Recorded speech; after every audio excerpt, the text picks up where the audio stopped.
There are a total of 3 REITs that are sponsored by Mapletree Investments Private Limited. They are Mapletree Industrial Trust, which invests in industrial and data center assets, Mapletree Logistics Trust, which invests in logistics assets, and Mapletree Pan Asia Commercial Trust, which invests in commercial assets used for office or retail purposes. One of the things I like about the Mapletree REITs is that all 3 of them pays out a distribution on a quarterly basis. Mapletree Logistics Trust is the first of the trio of Mapletree REITs to release its first quarter results of the financial year ended 30th of June yesterday evening, with Mapletree Industrial Trust to release its results later this evening, and Mapletree Pan Asia Commercial Trust on 13th August. In this video presentation, you will find my review of Mapletree Logistics Trust's latest first quarter results in terms of its financial performance, portfolio occupancy and debt profile, along with its distribution payout to unit holders. Let's get started.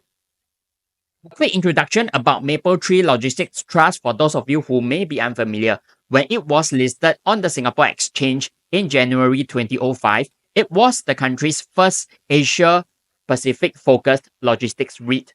Currently, its portfolio comprises 14 properties in Australia, 43 in China, 9 in Hong Kong, 3 in India, 24 in Japan, 14 in Malaysia, 48 in Singapore, 21 in South Korea, and 12 in Vietnam, worth a total of 13.4 billion Singapore dollars.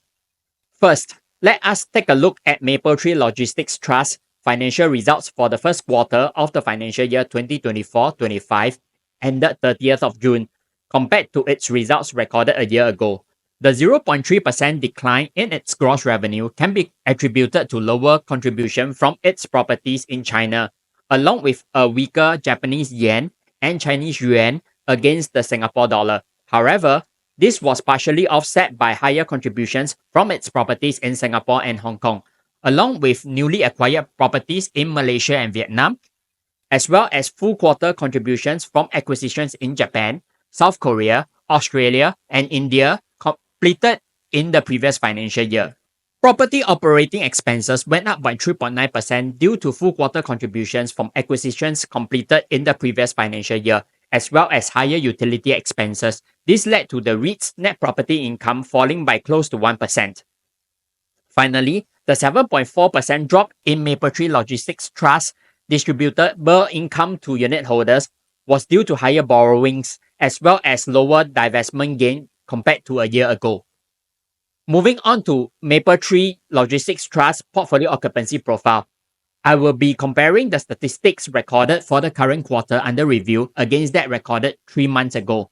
Portfolio occupancy inched down by 0.3 percentage points to 95.7% as a result of a dip in occupancy rates in all the countries it has properties in, except for Japan, Australia, Hong Kong, and India. Despite the slight decline, I noted that the occupancy rates of all its properties in all the countries are maintained at a high level of above 95.0%, except for China, which was at 93.1% as at the end of the first quarter of the financial year 2024-25. Even so, I am of the opinion that it is at a good level.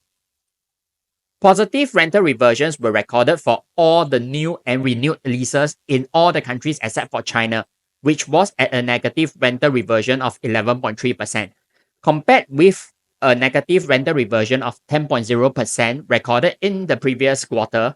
It has continued to decline, and in my opinion, it will continue to impact the REIT's financial performance over the next 1 or 2 years at least. Finally, Mapletree Logistics Trust lease expiry over the next 3 years, including the current financial year under review, is well staggered, with an average of about 23% of leases due for renewal each year. Similar to how I have reviewed the REIT's portfolio occupancy profile in my previous slide, I will also be reviewing its debt profile by taking the figures recorded for the current quarter under review against that recorded 3 months ago, and you can find a comparison in this slide. Aggregate leverage inched up by 0.7 percentage points due to additional loans drawn to fund the acquisitions in Malaysia and Vietnam completed in the first quarter of the financial year 2024-25, partially offset by loan repayments with proceeds from divestments. In terms of its debt majority profile, it only has 3% of borrowings due for refinancing in the remaining 3 quarters of the current financial year, which is minimal. In the next 4 financial years, between the financial year 2025-26 and the financial year 2028-29, it has an average of about 18% of borrowings due for refinancing each year, which I consider to be very well staggered. As a result of a 7.4% decline in the distributable income to unit holders and a higher unit base, the REIT's distribution per unit fell by close to 9% for the current quarter under review. If you are a unit holder of the REIT, do take note of the dates on its distribution payout. Also, just like in the previous few quarters, you have the option to choose whether you want to receive your distributions in cash, in units of the REIT, or a mixture of both. More details will be made available in the coming weeks. If you do not make any choices, then you will receive your distributions in cash, which is the default option. Overall, it is a weaker set of results reported by the REIT, whether is it in terms of its financial performance, portfolio occupancy, debt profile, or distribution payout to unit holders. One big challenge of the REIT is the weakness in China, contributed by an oversupply of logistics space in the country. Looking at its negative rental reversions recorded in the previous quarter as well as in the current quarter under review, in my opinion, revenue contribution from the properties in the country is going to weaken further over the next 1 to 2 years at least and impacting the REIT's financial performance. Last but not least, in terms of its distribution payout to unit holders, I am of the opinion that in the coming 3 quarters ahead, it is going to record a similar percentage decline as what we have seen in the first quarter by a high single-digit percentage due to a continued weakness in revenue contribution from its China properties, unfavorable forex against the strong Singapore dollar, as well as higher unit base from all the distribution reinvestment plan which the REIT have continued to put in place. With that, I have come to the end of my review of Mapletree Logistics Trust latest results for the first quarter of the financial year 2024-25. If you find the review useful, I would greatly appreciate it if you can give this video a like.